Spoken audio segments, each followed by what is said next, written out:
it play and call it work. Here with Paul from Trenchworks. Pretty sweet. I don't typically look at this stuff because I'm in a 40K, but I can certainly appreciate what you do here. Can you tell me a little bit more about what you do? So we kind of started a couple years ago. We did a Kickstarter for World War I. One of our designer that does all this stuff actually is big into bolt action, so they kind of just got into it like, hey, let's see if we can make some tanks. We had 3D printers. We have an engineering company that we have on the other side. And so we just kind of got into this, and then since then it's branched into World War II. And then we also do prototyping as well. So we've done some work for Reaper, Weird, Privateer Press. We do a lot of 3D prints and, master resin casting. And all the stuff is done in-house. We're in Salt Lake City, so we do all the metal casting, all the resin casting. Pretty much we're just branching out. Fantastic. That's awesome. Hence why you're here. Exactly, yeah. Hence why you are the face here, connecting with the people. I try and connect. I'm personable. I'm extroverted. You're in good company. I try. I do try. But we are looking at actually branching out into some other genres, I guess you could say. Maybe some post-apocalyptic, possibly doing science fiction and things like that. Because we've got all the tools, obviously. It's just whether we have the designs or not. So. Yeah. So if, let's say, one were to want to make a board game and have miniatures created for it, I could go to you. You could, definitely. Yep, you could contact me. I'll get you the quotes and everything for 3D prints, and then from there, quotes to resin casts, and we just take it from there. Okay. Well, it sounds like this guy works out for a reason, and he's just here, and he's flexing his abilities to meet people and provide services for them that they need and want. I'm here for that. That is why I'm here. Come get my business card. Very cool, very cool. Well, thank you very much. Pleasure. Thank you very much. Here with Tony from Hammerhead Games. We have the mountain's brother, right here, right beside me. So he has a very unique business. I'm very excited for what you do because it's inspiring. More people like you should exist in this community to support the hobby. Tell us a little bit about what you do. Okay, thanks. We sell a variety of templates and tokens for a lot of tabletop board games you're familiar with. We carry 40K templates. We have Bolt Action. We have X-Wing. We have Blood Bowl. Pretty much a lot of the very popular games that you guys are used to playing. We carry a wide variety of them. We carry them all different colors. We do a majority of our stuff out of acrylic plastic. And we have our new webpage up. It's hammerheadgames.net. Feel free to check that out. It has a web cart. We're also available in 5 different retail locations across California, and we're looking to branch into more. So if you have a local store that wants to carry our products, we'd love to have you. And we also do custom orders for teams if you have a team that wants to get their logo on there. And we also work with for tournament sponsorships and things like that. So if you're interested, please give us a call. We'd love to work with you guys. So we want to get the hobby back and get work with the locals and get the local stores going. So that to me looks like a multiple barrage. Yeah, multiple barrage template. We use in 40K. It covers a wide variety of different uses, mostly with the artillery. So you have like the rapier quad mortars, you have the wyverns, the orc labas. A lot of the renegade lists are using a lot of artillery. So this is what's really good for that. Those are articulated. You can move them around. Exactly. So you can articulate them around. They can cover back over themselves. They flop over. They have these metal rivets in here, so you don't have to worry at all about them breaking or ever coming apart. They're pressed together with a half-ton press, so definitely not going anywhere. That's a very sturdy thing. So I noticed you got your logo on there. So if I wanted the MiniWarGaming dice logo, yes, you can do that. We do custom logos for your for MiniWarGaming if you want to do that. We have cover teams, things like that. Whatever custom logos you have, we can put that on our products. Absolutely. Fantastic. That's really cool. Thank you. I like that this exists. Yeah, I want to get one. Okay. Because the utility use is like, because you try to put the small blast and then you try to put the small blast and exactly. You try to hold 3 or 4 templates at once, it's not going to work. And then the other thing is that they articulate, but they don't spin freely, so they'll actually stay where you move them. So as you move them, they'll stay, and as opposed to having it, they'll spin a little bit, but it's not going to change where the blast template is. So you have that full articulation. So here we got another template that you guys made. Yeah, this is the 3-in-1 template that we make. It comes in a variety of colors. Here you have the fluorescent green. What it has the large blast that goes across. It has the small blast, and it also has the flamer template. Good for not losing that one random template and having a useless set. It's all in one. It's also nice and sturdy, doesn't stick out too much, so you're not going to worry about snapping or breaking it. And then we also have a lot of these hash marks here, so when you have it over a lot of models, it's easier for you to differentiate them and count them quicker. Anything you could do to basically make your game faster and easier and more convenient, that's what this is for. Awesome. So what gave you the idea to start this in the first place? Basically, I started as a 40K player. I've been playing the game for over 20 years, basically since I was 7 years old. I started as a player first. I saw something that wasn't necessarily being made how I wanted to have it made, and we kind of went from there. So that was the main thing, is I wanted to provide the thing that I was looking for. So very important question. What army do you play? I just now switched to Chaos Demons. Nice. I primarily played Space Marines, though. I'm a White Scars player. White Scars. But before they were good. So you like the con? I do, the con of cons. So that's right. That's why the hair's this way. Exactly. Yeah. I figured we had that little trend right there, Absolutely. So it'd be good. So tie it in for sure. All right, very cool. Chaos Demons. Anything else Chaos? I'm looking into doing a little Chaos Demons Renegade mix, so maybe I might be revealing too much for next season, but no, yeah, no, it should be good. I'm looking forward to it. Kind of getting used to it. There's a lot of books to collect right now, but we'll get there. As long as there's chaos involved, then the Chaos Gods are happy. Exactly. So that Corn. Which one? primarily Zinch. Primarily Zinch? Yeah, but I'm not opposed to getting some Flesh Hounds on the table either. So right, because he's not opposed to changing of ways. Exactly. That's so right. Yeah, we'll get him in there. If we got to get a Nurgle in there, whatever it is, we'll do it. So fantastic. Well, Tony, thank you, sir. Very nice to meet you. Appreciate it. Good luck with everything. And where do people visit again? Hammerheadgames.net, or they can reach us on Facebook at Hammerhead Games 40K, and we're happy to help see you. Fantastic. Thank you. Wargamers here with Pat Chopper Lewis from Mantic Games. Going to take a look at the new Walking Dead all-out war game. Very exciting. I'm a big fan of The Walking Dead. Walking Dead's a great comic book. The fact that there is it's based on the comic book. It is. Yeah. Hence the art. Art and the sculpts are all based on the comic books. Yeah. So tell us a little bit about the game here. Walking Dead basically is a intro to tabletop miniature wargaming. It's basically puts two factions on each side, fighting over for supplies. No one controls the zombies. The zombies are part of the environment. They react to whatever you do as a player. If you were to make noise from running, then you would attract a zombie. But if you shoot a gun, then you're attracting every zombie within 10 inches of you. And the board that you can play on is only 20 inches, so that's half the board you're attracting with the zombies coming right at you. And whoever controls the most supplies and gets it back to their side of the board basically wins the game. Fantastic. So in terms of the miniatures, what are they made out of? They're PVC plastic. They're one piece, molded, put together real nicely and sculpted real nicely, and they paint up very, very great. So they come in as a one-piece gray. If you are not a huge painter, it still looks great to play with. If you love the miniature aspect of the game and love to paint, then you carte blanche to painting them however you want. We have people doing color, we have people doing black and white, we have people doing cell shading, to making them look like the comic book. So it's a great time with the community with the painting and everything. It looks just great. Yeah. What is what characters can you play with? Right now, you get you get Rick and his son, and you get 4 scavengers, just random guys named from the book. The expansions we got now, if you can see here, we have Morgan's coming out. You get Shane, you get Lori, Carol, the governor, the pre-governor, then the Prelude to Woodbury, Andrea, Michonne, and Glenn and Negan will be coming out in May. Okay. So they will be coming soon. And Michonne will have her 2 zombies. Nice. On a chain sculpt. So the Michonne you got in the Kickstarter was her with her katana. Yep. And the Negan coming out in May will also be different from the Negan in the Kickstarter. So you'll have 2 versions of that. And Shane. I always don't forget about Shane. And that's at this point, that's what we have right now as far as characters and stuff. Rick on a horse, too. Nice. So if you want Rick running around on a horse, you have that option, too. Fantastic. This is awesome. I love it.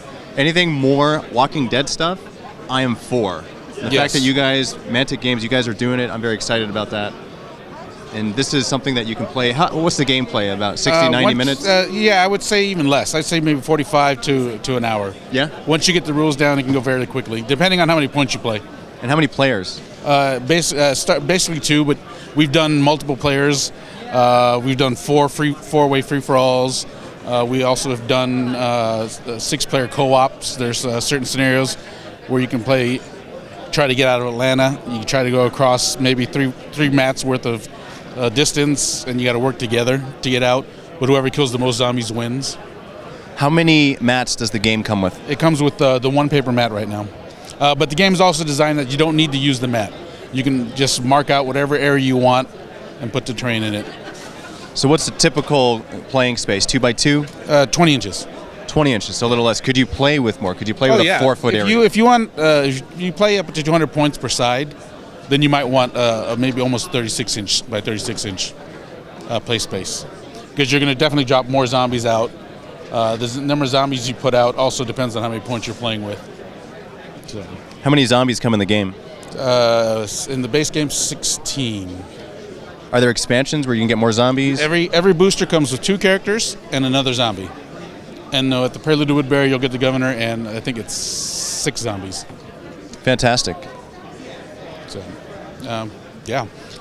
So where can people get the game? You can get it on the Mantic web store or your local friendly gaming store. Most stores have a stock of it running around. But definitely go to the Mantic web store if you need to. ManticGames.com, and you can go to the Walking Dead area shopping, and you can pick it up there. Fantastic. Well, thank you very much. No, thank you. Here with John from Uzon Minis. Tell us a little bit about what you do. Okay, well, we make high-quality gaming accessories, full-color accessories for War Machine and Hordes, Guild Ball, and Infinity, along with other games. We do 2D terrain, that's printed neoprene, that kind of stuff, so we just make lots of cool stuff. Very cool. So what separates you guys from other companies that I've seen is that you have this nice gloss finish. Yeah, we've got a really, really, really high-quality finish on our acrylic tokens that's almost impossible to scratch, so I often have people try and scratch them at the booth. I even had one guy pull out a key and he wasn't able to scratch the tokens, so... Yeah. That's good. So very durable? Yep, very durable. Your investment will last for a long time, so yeah. So what's your number one seller for your templates? Right now it's the Guild Ball officially licensed tokens. We're selling just a ton of them. They're going like crazy. That game is growing gangbusters, so it's been really good. Yeah. Is there, if for a 40K player such as myself, is there any tokens that you have that I could use? We have a fantastic dial that people use for wounds and hull points. What's great about the wound dials is you can set them, you can see they're very clear and easy. When they're on the table, if you bump it, it doesn't change. When you're done, you can just stack them up because they're magnetic, easy to transport, very practical. It's great for tracking wounds on monstrous creatures or hull points on vehicles. We have lots of different styles. We have one here you can see that's sort of nurgly. These ones go to 24, the small ones go to 10. So, and like I said, there's lots of different styles. They're great and very practical. Any new projects on the horizon? We've got a full color MDF terrain coming for multiple game systems. So there'll be stuff that'll be science fiction themed for 40K, Infinity, that kind of stuff. We also have some fantasy based buildings for your Malifaux and War Machine and that kind of thing. And then we're really excited about it because it's fully printed, fully realized MDF. It's going to be inexpensive, but it's going to look awesome on the table and then be ready to go out of the box. So, yeah. Where are you guys based out of? Iowa, yeah. So it's a little ways for us to get out here, but it was worth it. So. You guys ship anywhere in the world? Yep, we ship worldwide, musonstore.com, and then we also have a Facebook. You can follow us for news on newest products and that kind of stuff. Cool. So is there any special deals or discounts or anything like that people can go to? We're not actually running any con specials right now because we are actually just buried. So we are barely keeping up with demand. So we're just trying to keep up with the things that people want. So. That's good. You're busy. Yeah, we're very busy. Yeah, it's a good sign, right? Yeah, very, very busy. So where do people go again? musonstore.com or Muson Minis. We also host, I think, about 15 or 16 different podcasts that cover various different miniature games, ranging from Malifaux to War Machine and Hordes to Guild Ball. So, all right. Yep. Fantastic. Well, thank you very much. Thank you for your time. Appreciate it. Here with Brian Steele with Cool Mini or Not. talking about Dark Age. Hello. All right, let's talk about this awesome game, Brian. All right, so Dark Age is a skirmish-based game. It's not really post-apocalyptic, it's more like currently apocalyptic. The world is falling apart all around you. It's a multi-faction game. Generally speaking, we're going to walk with us a little bit. So we've got all kinds of different factions that we have set up, from humans that are there as the survivors of the kind of the fall of humanity, to cannibal mutants, to aliens that have lived on the planet longer than anybody else, to space Mayans that have come to the planet to reap us of all of our life energy. So we're taking a look at the Path to Glory 2-player starter box. That's actually not out yet. This is the first time we've shown it in public. It's going to be a March release. It's two of our factions, the Alien Dragiri versus the high-tech St. Isaac forces. They are going to clash in that battle. It's two 450-point armies. Your average game is about 500 points, so it's right in that same thing for you set two friends up right off the bat. Our starter factions, our faction boxes themselves, we've got just a few of our new format boxes. These are 500 points even. So basically, you're interested in these outcasts, which is kind of a Mad Max-style scavengers. You buy this box, put them together, and that's basically a tournament-ready army. Moving on, we've got all kinds of pretty stuff. Obviously, the cases here at the LVO show, we've got just amazing stuff that we've on display from our studio painters. From Jennifer Haley is our actual studio painter on site. A lot of our stuff has been painted by the Big Child Creative Studios in Spain. They do a lot of our sculpting and casting as well. So it's kind of nice to have them all up in one one category. New stuff at the show. So moving a little further on, we've got some new shadow cast, spooky Dragiri. The Dragiri are the aliens that have lived on the planet a super long time. They're actually been here longer than humanity has, but they're still aliens. They came from someplace else. The Shadowcast are focused on all sorts of dirty tricks, poison and panic and all that kind of stuff. Now, new for this week, the brand new, never seen before, outside of videos and teasers, are some of the new core models centered around that guy right there in the middle. That is the Lightbringer. He is a robotic fallen angel. The core as a faction are robots that run on meat. Their batteries have faltered a long time ago, and so now they have learned to adapt themselves by basically packing living tissue into their batteries and keep going that way. Wow. So the Lightbringer is their first attempt of the core as a whole, is their first attempt to sort of broach the idea of true sentient AI, not a program, but something that learns and keeps moving. With the Lightbringer, we have some of these the Titan menials, which is just basically a big wrecker bot. And my favorite of the new guys, the Raptor 7s, which are tiny. Well, they're not really tiny. They're bigger than a man. Tiny compared to some of these other larger bots. They are the first idea of creating an animal. They've made these sort of Velociraptor-style Dinobots, to coin a phrase. Then the Spartan menial, which is a low-point shooting figure for the core, that is something that they've actually, the model has not existed. This is the first time that's existed. The stats have been out for a little while. But as far as the Spartan menials themselves, they're a great way to fill in a nice tactical advantage. You know, a lot of Dark Age is up close and personal, swords, axes, chainsaws. Lots of close combat. Lots of close combat. It's a very gritty game, but the core have some options. Like in the case of the Spartan menials, they can have these guys that are designed to run and gun and possibly take objectives. It's a very objective-based game. You can kill your opponent to a man and still lose. It is possible. It's not likely, but it's possible. But you still have fun doing it? Well, of course. That's the goal. Right, That's the goal of the game. You should always be having fun. Always have fun. Moving over here, we've got some more of our outcasts, the salt nomads, which live out in the sandy wastes. They actually are very low tech, and they bring in war beasts that, you know, if they don't have controllers poking them with their little prodding sticks, they might kind of backlash and kill some of your own guys. But if that's already after they've joined the enemy, no worries. And then we move into the Forsaken, which, like I said, that's the last bastion of humanity, the kind of the last, the city that has never fallen to the enemy, and it is always built up. And they are based around the idea of a creator god that is watching over them.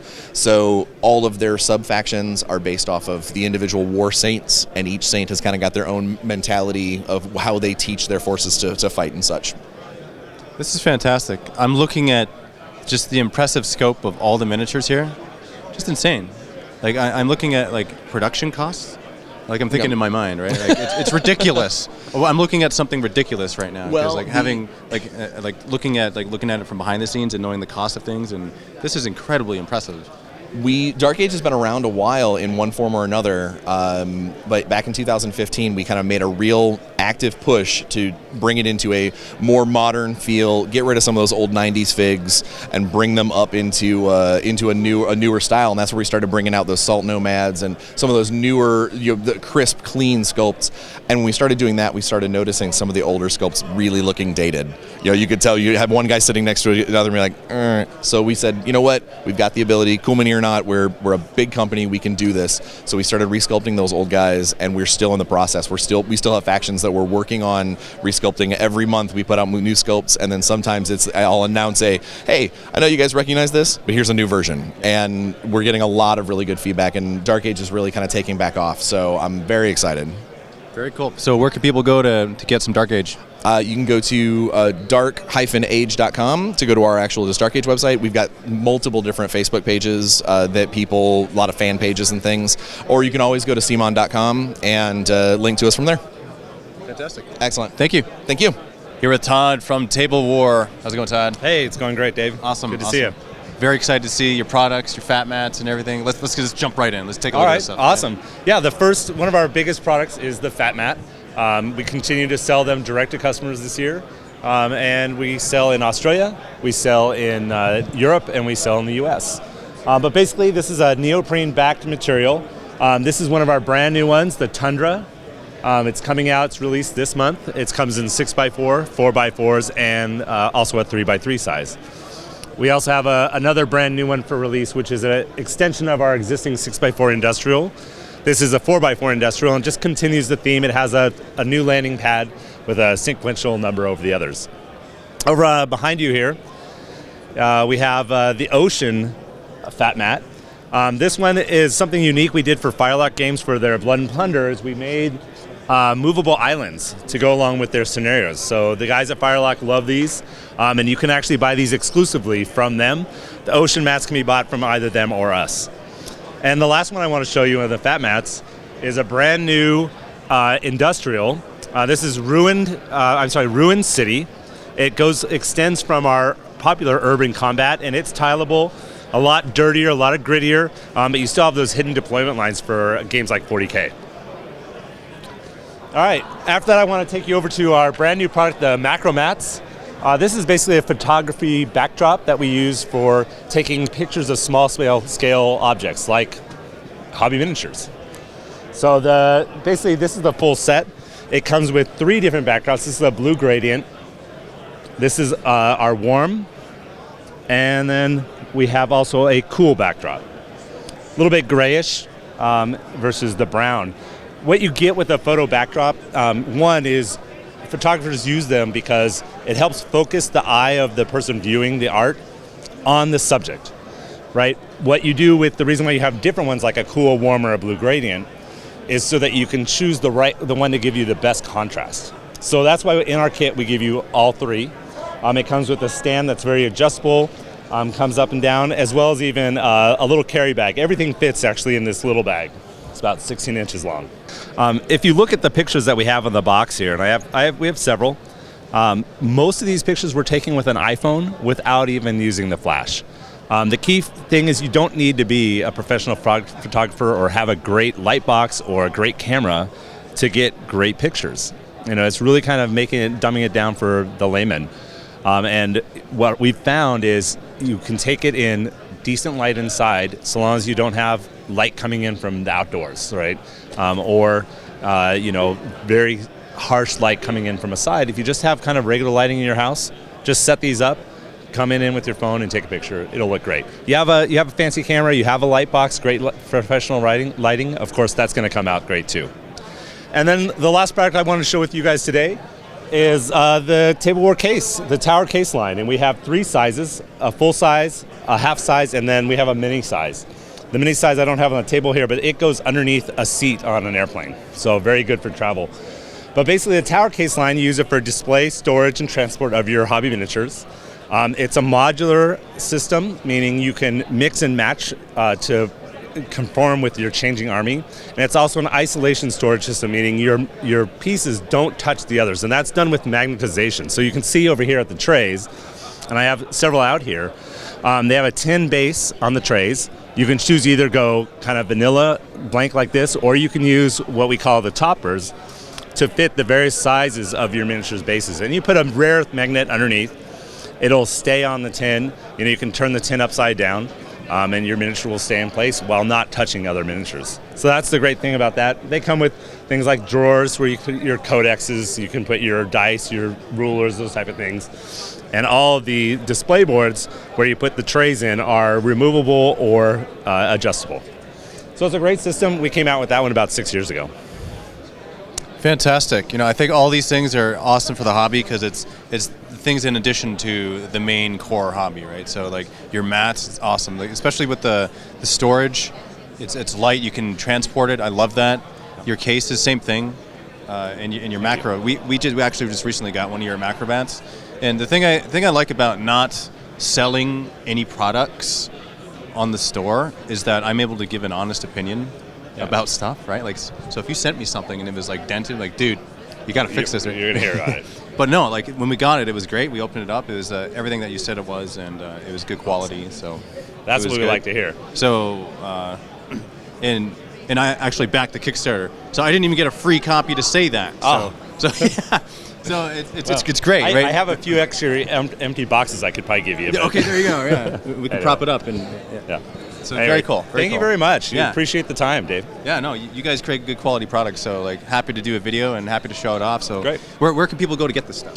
We go out to tablewar.com, www.tablewar.com, and you can get anything. We have lots of things that are on sale right now, and we have things that are on pre-order, some of the new items, and we'll be shipping most of those in end of February. So come and check us out.